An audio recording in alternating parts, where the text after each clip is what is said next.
Hello everyone, here Chris Capri, founder of Second Skies. Today's lesson comes out of a request from one of our subscribers. Wanted a lesson on Fibonacci trading, so this one's for you. So this one's going to be about Fibonacci trading, how to use Fibonacci's in the markets, how we can use them to give us good support and resistance levels, possible entry and exits, and price targets as well. So Fibonacci is a mathematical tool. I'm not going to get too much into the mathematics of it. It was developed in the 13th century by Leonardo Paisano Fibonacci, and he found that a certain sequence of numbers resulted in certain patterns in nature. Well, market technicians, realizing that we are beings that are the ones creating the market and beings of nature, we have patterns as well, we started to apply Fibonacci's to the market. What happened is people realized that certain trends tend to pull back to certain levels before they continue on in the trend. And so they started applying Fibonacci percentages or retracements levels based on those pullbacks. The method here is this. First of all, you find a downtrend type leg or move. And what you want to do is draw the Fibonacci line from the top to the bottom for a downtrend and the bottom to the top for an uptrend. We're focusing on the downtrend here because we believe the Aussie yen is going to be selling off. You draw from the top to bottom and it creates those dashed lines across there. Those are the Fibonacci retracement levels. The three most commonly used are 38.2, 50%, and 61.8. There are other levels, but these are the most popular, and these are the ones most commonly used. And since technical analysis is a tool of popularity, our tools made of tools of popularity, we go with the most popular levels as well. What we're looking for is we're looking for an impulsive sell-off followed by some sort of corrective move of some sort here. Notice how in about a day's worth of time here, the pair sells on from 102.40 all the way down to just sub 100. That's 240 pips in a day. That's a very extreme sell-off for this pair in terms of daily range. Then from there, over the next 12 hours, it bounces from about 99.80 all the way up to 101.75. So about 100 pips in an hour, or in a half a day, but in a whole day it went 240 pips. So this is impulsive, this is corrective. Half the time and not even half the move there. It's actually 1/3 of the move. So that means there's less force behind this move.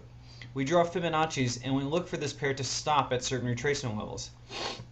Here it stopped just right around the 38.2 fib level. It actually went, if we zoom in just a little bit here, it actually went just a handful of pips past it here. And so generally what we do is we look for some sort of confirmation as well via another indicator that this is a place of resistance here. Either an upper Bollinger Band starting to move horizontal like it is here, or a declining histogram as it actually increases in price.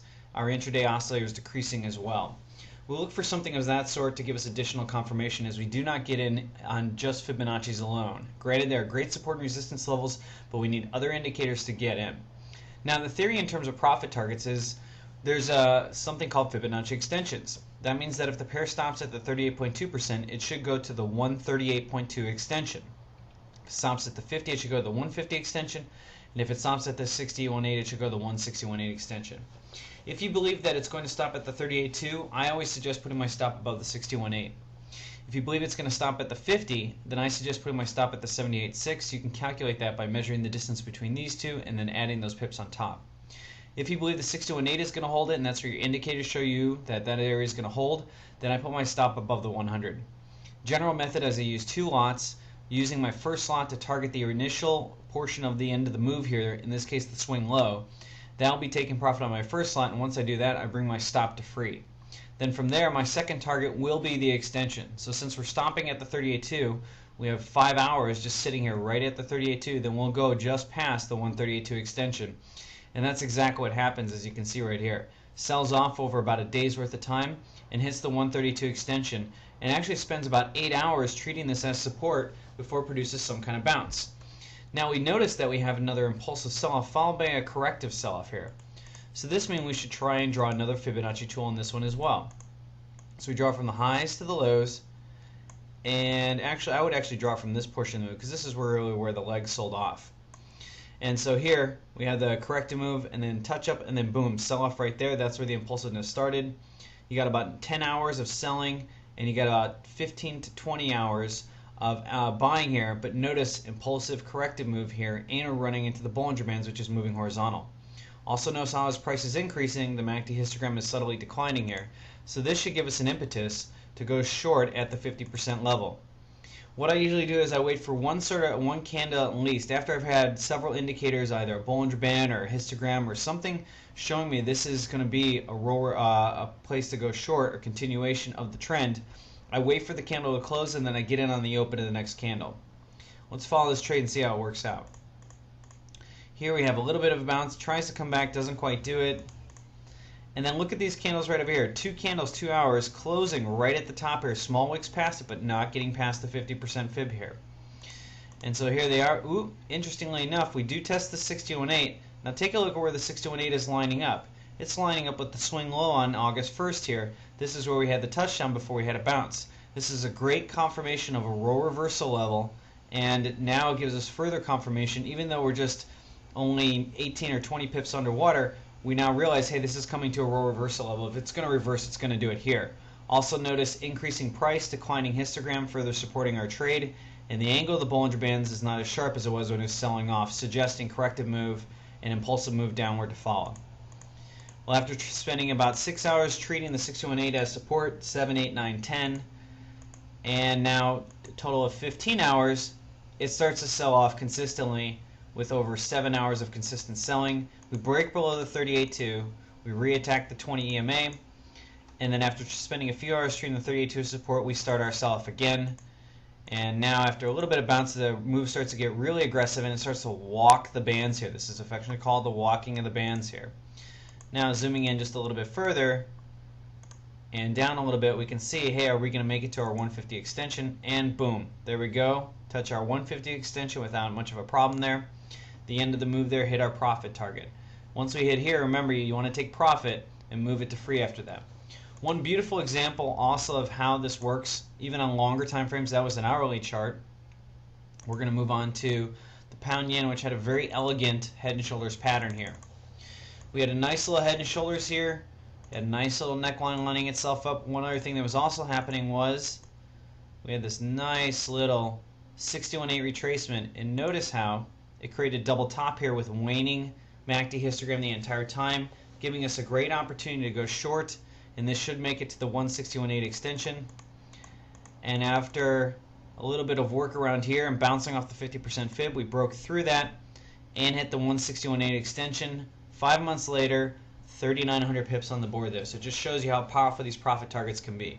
In conclusion, the main Fibonacci ratios which you want to remember are 38.2, 50, and 61.8. 50% was actually not part of the original calculation or the mathematical formulas behind Fibonacci, but market technicians so often like to think in mathematical ways that we ended up using 50% because I think most of us found that sometimes trends like to at least retrace half of the move before they take off in the next direction.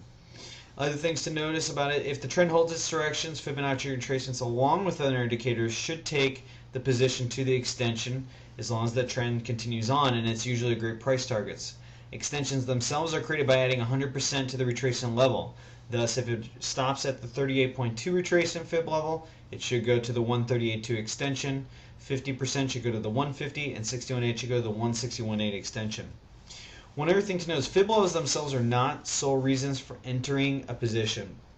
Look for combinations. Look for them to be supported by indicators, oscillators showing divergence, other support and resistance levels, pullback areas. Look for there to be something else, but do not take fib levels as trades in and of themselves. You want them to have multiple things that are supporting it.